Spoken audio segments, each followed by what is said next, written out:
नमस्कार। मुंशी प्रेमचंद की रचनाएं भारतीय समाज के यथार्थ को चित्रित करने में अद्वितीय मानी जाती हैं और उनकी कहानी ठाकुर का कुआं इसका एक सजीव उदाहरण है। यह कहानी जाति, वर्ग और सामाजिक अन्याय के मुद्दों को उजागर करती है जो भारतीय ग्रामीण जीवन में गहराई से जड़े जमाए हुए हैं। प्रेमचंद ने अपने विशिष्ट शैली में न केवल सामाजिक समस्याओं को उठाया है बल्कि इन समस्याओं से जूझते पात्रों की अंतःस्थितियों और संघर्षों को भी अत्यंत संवेदनशीलता से प्रस्तुत किया है। कहानी की पृष्ठभूमि भारतीय ग्रामीण समाज है, जहां जाति व्यवस्था और ऊंच नीच का भेदभाव जीवन का हिस्सा बना हुआ है। ठाकुर का कुआं इसी भेदभाव का प्रतीक है, जिसे केवल उच्च जाति के लोग ही इस्तेमाल कर सकते हैं, जबकि निम्न जाति के लोग उससे वंचित रहते हैं। पात्रों में मुख्य रूप से गंगा और झूरी की पत्नी जैसे साधारण ग्रामीण लोग हैं, जो अत्यधिक विषम परिस्थितियों में अपना जीवन बसर कर रहे हैं। उनके लिए पानी जैसे बुनियादी संसाधन तक पहुंच पाना भी एक संघर्ष है। यह संघर्ष केवल शारीरिक नहीं बल्कि मानसिक और भावनात्मक भी है, जहां गरीबी, जातिगत उत्पीड़न और सामाजिक अन्याय ने उनकी जिंदगी को घेर रखा है। प्रेमचंद की लेखनी में सरलता, मानवीयता और संवेदना है। वे अपने पात्रों के माध्यम से सामाजिक असमानताओं और संघर्षों का मार्मिक चित्रण करते हैं। ठाकुर का कुआं में ग्रामीण समाज का यथार्थ, उसकी जटिलताएं और उसमें फंसे साधारण लोगों की पीड़ा को साहित्यिक कलात्मकता के साथ प्रस्तुत किया गया है, जो पाठकों को सोचने पर मजबूर करता है। आइए सुनते हैं मुंशी प्रेमचंद की मशहूर कहानी ठाकुर का कुआं। जोखू ने लौटा मुंह से लगाया तो पानी में सख्त बदबू आई। गंगी से बोला, यह कैसा पानी है, मारे बांस के पिया नहीं जाता। गला सूखा जा रहा है और तू सड़ा पानी पिलाए देती है। गंगी प्रतिदिन शाम पानी भर लिया करती थी। कुआं दूर था, बार बार जाना मुश्किल था। कल वह पानी लाई तो उसमें बू बिल्कुल न थी। आज पानी में बदबू कैसी?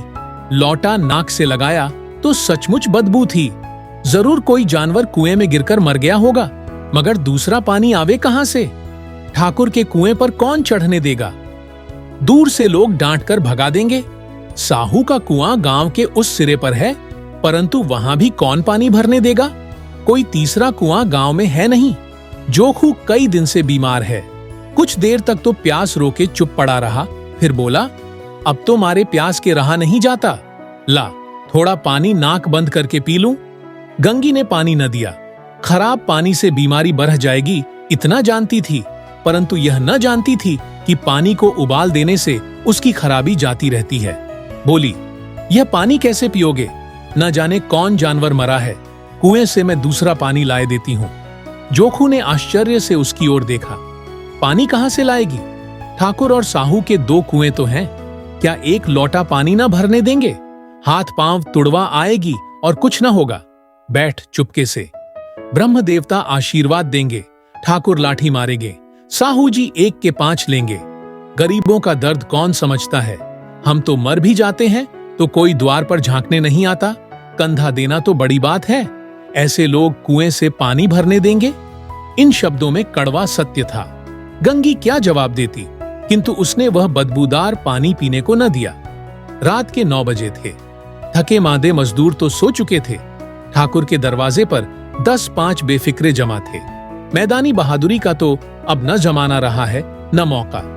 कानूनी बहादुरी की बातें हो रही थीं।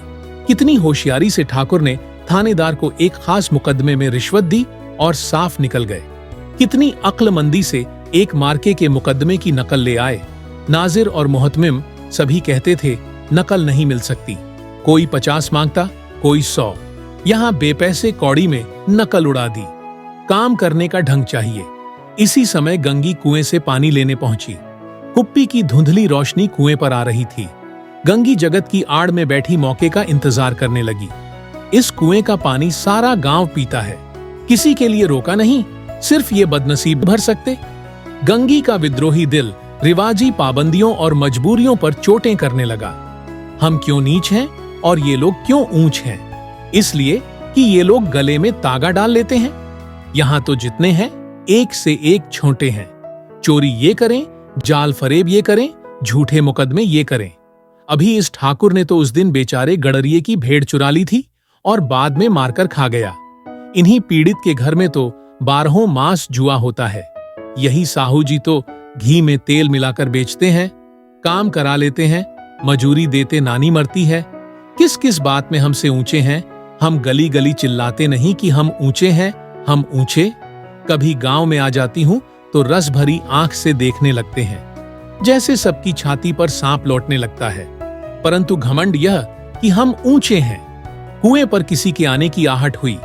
गंगी की छाती धक धक करने लगी। कहीं देख लें तो गजब हो जाए, एक लात भी तो नीचे ना पड़े। उसने घड़ा और रस्सी उठा ली और झुककर चलती हुई एक वृक्ष के अंधेरे साए में जा खड़ी हुई। कब इन लोगों को दया आती है किसी पर। बेचारे महंगू को इतना मारा कि महीनों लहू थूकता रहा, इसीलिए तो कि उसने बेगार न दी थी। इस पर ये लोग ऊंचे बनते हैं। कुएं पर स्त्रियां पानी भरने आई थीं। इनमें बात हो रही थी। खाना खाने चले और हुक्म हुआ कि ताजा पानी भर लाओ, घड़े के लिए पैसे नहीं है। हम लोगों को आराम से बैठे देखकर जैसे मर्दों को जलन होती है। हाँ, यह तो न हुआ कि कलसियां उठाकर भर लाते, बस हुक्म चला दिया कि ताजा पानी लाओ, जैसे हम लौंडियां ही तो हैं। लौडियां नहीं तो और क्या हो तुम। रोटी कपड़ा नहीं पाती, 10-5 रुपये भी छीन झपट कर ले ही लेती हो। और लौडियां कैसी होती हैं। मत लजाओ दीदी, छिन भर आराम करने को जी तरस कर रह जाता है। इतना काम किसी दूसरे के घर कर देती तो इससे कहीं आराम से रहती। ऊपर से वह एहसान मानता। यहां काम करते करते मर जाओ, पर किसी का मुंह ही सीधा नहीं होता। दोनों पानी भरकर चली गईं तो गंगी वृक्ष की छाया से निकली और कुएं की जगत के पास आई। बेफिक्रे चले गए थे। ठाकुर भी दरवाजा बंद कर अंदर आंगन में सोने जा रहे थे।